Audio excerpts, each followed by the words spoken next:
It is nice and hot out today. If you're stopped for more than 30 seconds, it's almost unbearable. That's okay though. Nice day for a ride. I like being in front of everybody else, but sometimes it feels like I'm riding by myself, so I get in the back and then remember why I don't like being in the back, especially on these dusty roads. Man, that side by side just kicks up dust like nothing. Now it looks like we're gonna get some rain. It's supposed to rain here for like 10 days straight, but yesterday was clear, and so far today has been clear. Maybe we'll get lucky. Honestly, I wouldn't mind some rain. I know the other two on the four-wheeler would not be happy though if it started raining. It's alright. My Raptor needs a bath anyways. You guys are wondering why it's so dirty. We went for a night ride the other day. About, I don't know, 11 o'clock, 10 o'clock at night. Came across this mud hole. One thing about riding at night is you can't really tell how deep or how steep things are until you're right up on it. So I come up on this mud hole. Everybody goes through it just fine, which is expected. But you know, four-wheeler like this, there's little to no ground clearance. And unbeknownst to me, there's a massive, I don't know, massive berm in the middle of this mud hole, and I bottom out on it. So I had to get off, and it was probably, I don't know, 1.5 feet deep, and lift this thing up onto the berm so I could ride it out. But it was so sloppy that I actually had to get one of the other four-wheelers and have me sit on the front and push this thing out with my legs as they were driving it forward. It was pretty sticky situation, I guess you could say. No pun intended. But yeah, when we got back it was dark and I didn't see to wash this thing, so here we are. Man, these rocks will take you out too. And on top of that, the same night, right after that mud hole, we come across this hill where it's kind of rutted out on the left and the right side, but I couldn't tell because my headlights aren't that bright and they were covered in mud, and I bottomed out twice going up a really steep hill. But this thing's geared so low that I didn't have to go down and restart. I just kind of backed down the hill a little bit, clutched my way out of it. This thing is an absolute monster on the trails though. I would 100% buy another one. So the place we're riding kind of looks like an ATV park, but it's actually not. From what I understand, this place used to be an old strip job, and this is many years ago, but after the mining company pulled out, I guess they're legally obligated to kind of replant it, put it back to a natural shape, and they did. I mean, it's not bad, but it's wide open now. It's definitely not a mountain anymore. Well, I mean, it's a mountain, but you're on top of a mountain and it's flat, so it's kind of cool. So this is the main trail through here, and this cutoff is the one that takes us down to the pond. The last time we came to check it, we had some tornadoes come through, and there's actually some trees down on the road, but we cut them out. Now hopefully when we get down here it's not too grown up. The only thing I'm worried about is the ticks. This country is really bad for ticks, and I could go without Lyme disease for sure.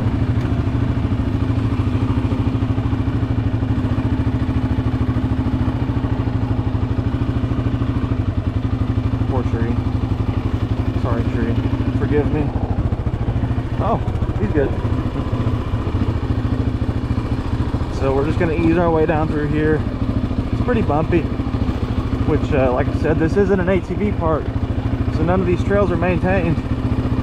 So if we have a really rainy season, it can pretty much ruin a trail. Because the water just follows the natural contour of the mountains. Places like this, it'll just run right down through here and cut ruts through the middle of every trail. Makes it interesting because the trail always changes, but then again, it's kind of sucks when you just want to go cruise and you don't know what to expect between new ruts and trees down on the trails. But when you're riding with old Papa, he brings a power saw anyway, so you can cut your way out of anything if you have to.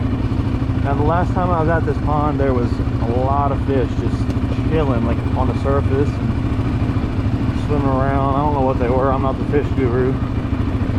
My little brother is the one that knows all about it, so we're actually bringing him today.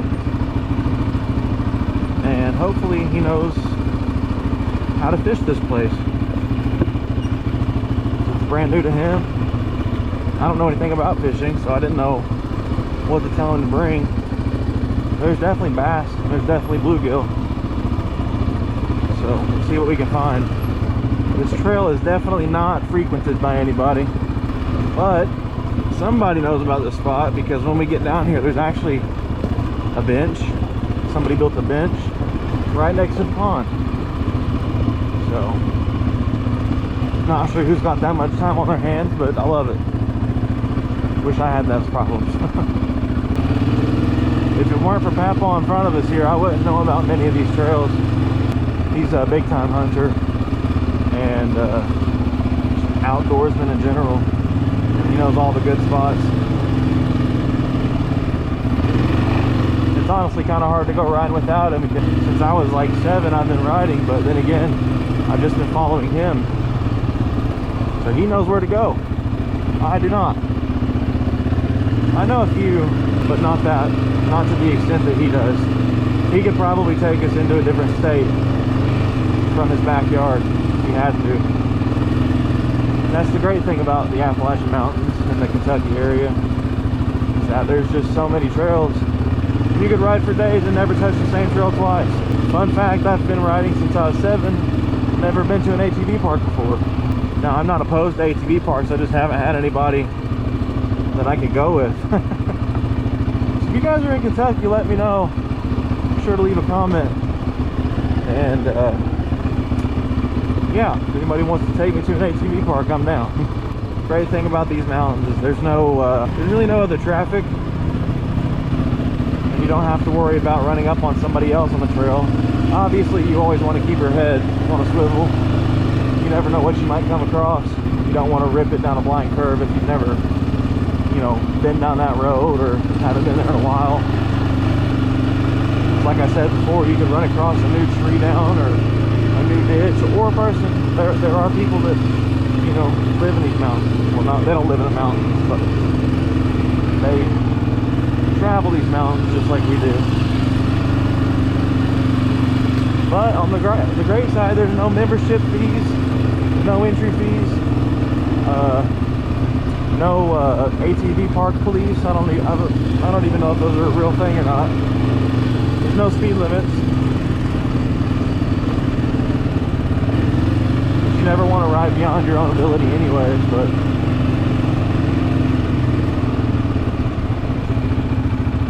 from what I understand, a lot of the ATV parks have trails that are rated, like, I don't know, diamonds or something, black diamonds maybe.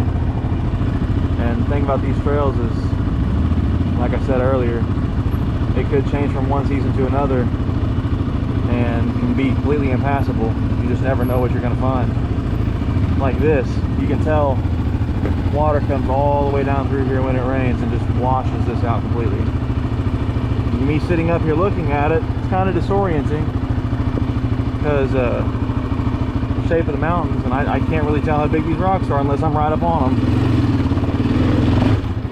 But this thing is a trail monster, so I don't have to worry about it most of the time. Like in first gear, this thing will just pull you through the mountains. You don't even have to use a throttle. It's kind of nice.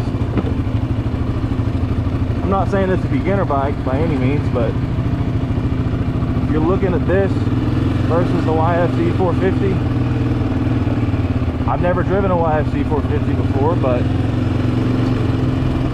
I do know that Yamaha specifically designed this for the trails and it's geared accordingly, and man, they really know what they're doing. We must almost pass the trail. It goes to the right and to the left. The way we need to go is to the left. See if we can take a little peek here what's going on. I don't know what he's doing. Maybe he forgot. Really have to consider the ground clearance on this thing when you're traversing the trails, because these rocks will take your swing arm out. What we got here? Nice little tree in the road. I love how small this thing is.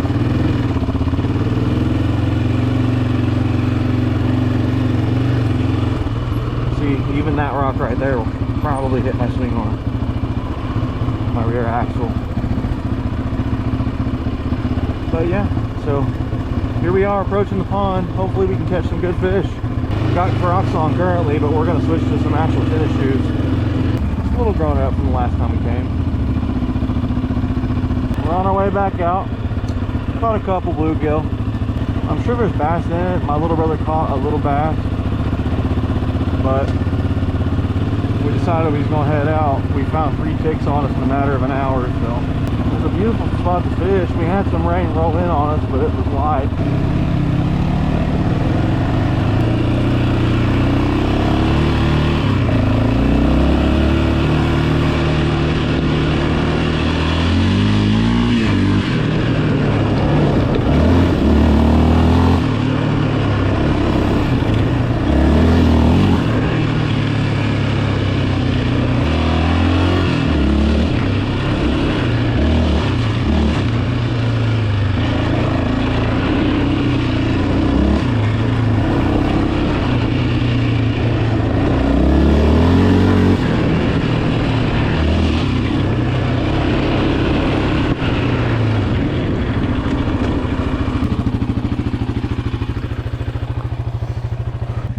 No idea why there's gates here. I think it's for the cows.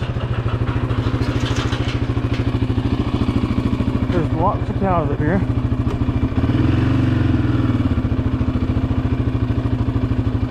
Please keep gate closed.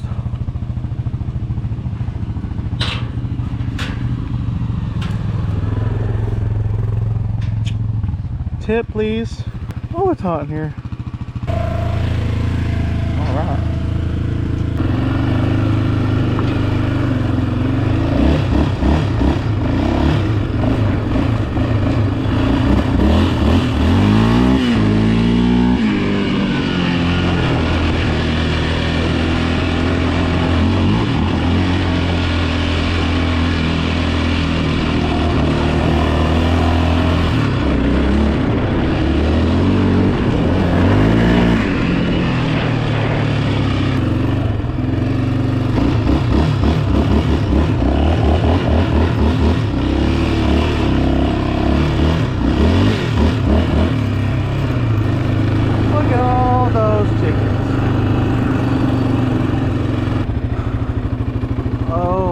Must be nice to be a cow.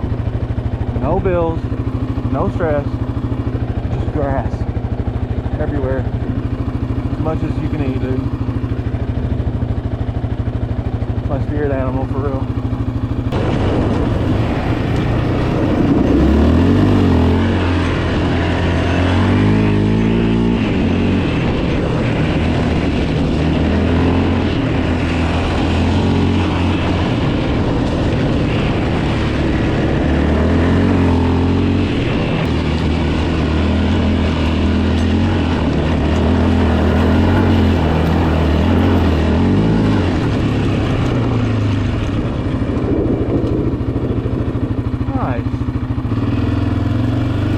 To be smart and safe and sensible, but man, I hate the feeling of a helmet strap. Always wear your helmet, and definitely don't be like me and wear Crocs while you're riding. regret it. But until then, I do enjoy being able to spray off my shoes when I get to the house.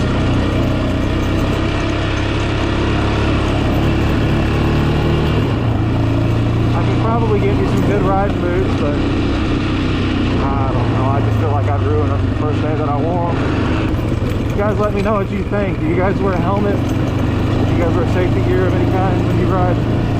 Also, let me know what you ride. It seems like a lot of ATV riders don't wear helmets. But on the other hand, every dirt bike rider I know, for the most part, does wear a helmet.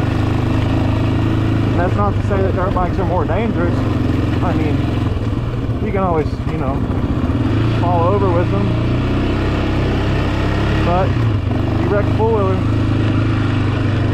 I just feel like all that weight is a lot more dangerous being thrown around versus a dirt bike. Either way, I wear a helmet. I should probably be wearing boots and gloves and stuff too, but bad habits, I guess. Now, if any of you guys have been watching the channel for a long time, you'll know that I stopped posting for like 5 years.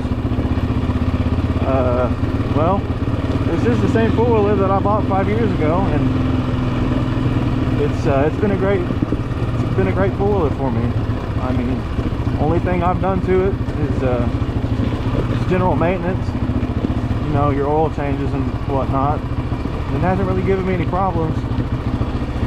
Wait, I take that back, actually.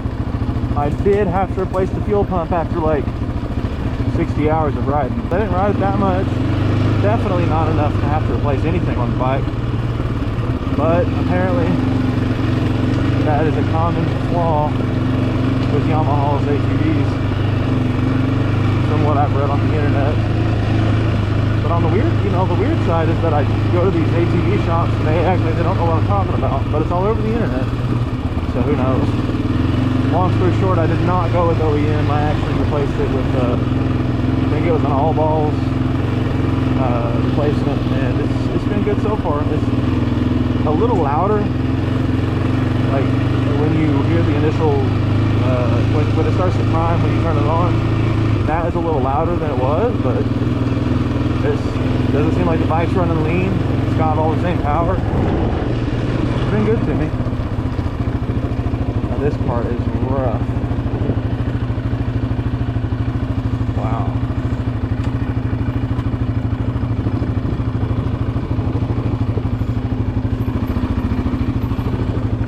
I would have chose that side, but that just looks even more sketchy.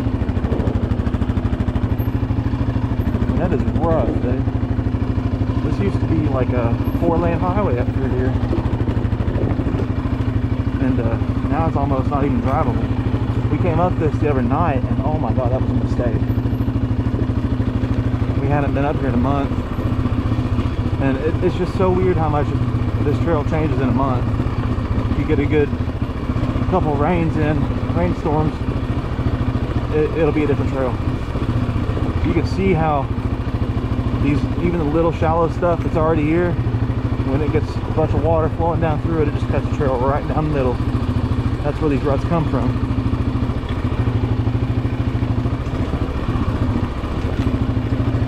And if you're new to riding, you're watching the channel, it's kind of tricky to navigate sometimes, because it's also situational to the type of four-wheeler or type of vehicle that you're on. Like, I can choose different paths than a side-by-side that's behind me, and sometimes it's a good thing, sometimes it's a bad thing. You might come across a rut that you can straddle on a side-by-side, but it's too wide for something like this. And yeah, it's tricky sometimes. That's the only downside to riding trails that are not maintained. You can hear it scraping my swing arm.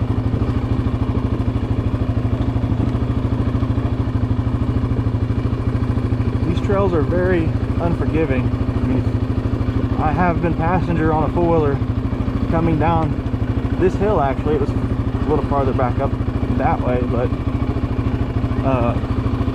fairly new rider. It wasn't really his fault. I didn't really give him any instruction. We were coming down through here, and it was pretty steep downhill, and the front wheel dropped into a rut, and he turned the wheel against the mountain, and when he throttled, it threw us right over the front of it. And the ATV actually landed on him. I kind of saw it coming, so I jumped off. Like I said, it was kind of my fault, but we were just up here, I think, a week prior, and it wasn't bad enough to me to worry about. And all of a sudden it was. But yeah, if you guys are new to riding or new to the channel, leave me a comment, let me know where you guys ride at and what kind of terrain you deal with. I would love to check out an ATV park. There's really no particular reason that I haven't been to one yet. Just haven't really needed to, I guess, because I have all these trails to check out. But I wouldn't be opposed. I'm sure it's fun. I do hear that the side-by-sides kind of ruin it, though. I can't really talk. I had a side-by-side at one point, and I do want to have another one in the future. Sometimes I wish I could choose, you know, day to day, but that costs money. This thing is like always high strung, and you don't always want to be balls to the wall when you're, you know, just trying to enjoy nature. Like, luckily I can putt around on this thing, but it's not exactly comfortable, you know. It actually feels better on this when you go faster. And that sounds counterintuitive, but if you guys have one of these, you'll know exactly what I'm talking about. Now, this is only the second video ever that I've actually talked in, but let me know what you guys would like to see. I know everybody doesn't really have the same opportunities that I have, and I'd love to be able to share the experience with everyone. Do you guys want me to shut up and just drive, or should I talk about it, or do a little bit of both? Oh, hold on, wait for it. Do you see what I see? It's a turtle. My lord. Imagine being a turtle. Anyways, yeah, let me know the kind of content you guys want to see. Like I said, I know everybody doesn't get to experience the same kind of trails that I do, and I'm thankful for that. I'd love to be able to showcase my area. I think it's worth showing, but you know, some people might not really care. That's okay. My original plan behind the channel is just to kind of document these trails. I never really meant for anybody to watch the content, but it seems that people actually enjoy it, which is awesome. But I made this account, I don't know, 7-10 years ago maybe, and like I said, I was just trying to document these trails as they changed over time, and you know, being able to look back and remember trails that were there but aren't now, or even how to, you know, go down a trail that I haven't been down in 5 years. But if people like to watch it, it just makes it all that much better. Although I do wish that this camera would do these trails justice, because some of this stuff you can't tell on camera how steep it really is. I wouldn't say these trails are fit for beginners, but as long as you take your time, you know, most people would be alright. Like I said, it's just hard to say though, because it's all situational. It depends a lot on what you're driving. Like, even though we're both on four-wheelers, my dad behind me versus mine, very different four-wheelers. So you got to drive them very different. Now, if some of you guys are looking to get a four-wheeler, maybe you've never ridden before, leave a comment and be sure to like and subscribe. If so, I'd love to be able to give you guys like riding tutorials, possibly how to navigate certain types of trails or something like that, you know. So I'm lucky enough to be able to not only afford a four-wheeler, but have such a great area to ride in, and I just want to be able to share that experience with other people. looks like a gas pipe coming out of the ground. Now when I say these trails aren't maintained, I kind of just mean they don't have your standard equipment that you'd see at an ATV park. The only time these trails ever get any attention from somebody other than an ATV rider or side-by-side is when they have to place like a new line, like a gas line. Lots of gas wells back here, or maybe a cell tower or something of a sort. But there's definitely nobody up here maintaining these trails on a regular basis, and it shows. Some of these rocks are bigger than my four-wheeler. Now this four-wheeler does not have a steering stabilizer or power steering for that matter, so I could feel every single rock down this hill. And you know, cheap old me, I bought this is technically a base model. It's not a special edition. It doesn't have front gas shocks or any fancy equipment, you could say. It is bare bones. That's probably the roughest section of that trail. See, even this stuff doesn't look that, you know, intense on camera, but God, it's beating me up right now. See, little rocks like that can definitely do some damage. I don't even know if you can see that on camera, but it's big enough to be a problem on a four-wheeler like this. This section of the trail probably won't be passable for much longer. You can almost tell the way that the water runs down these roads.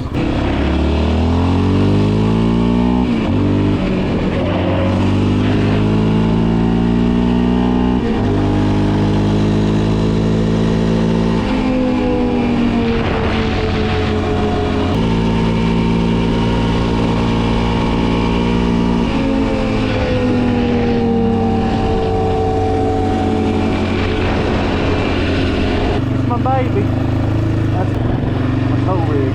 Spray this thing off.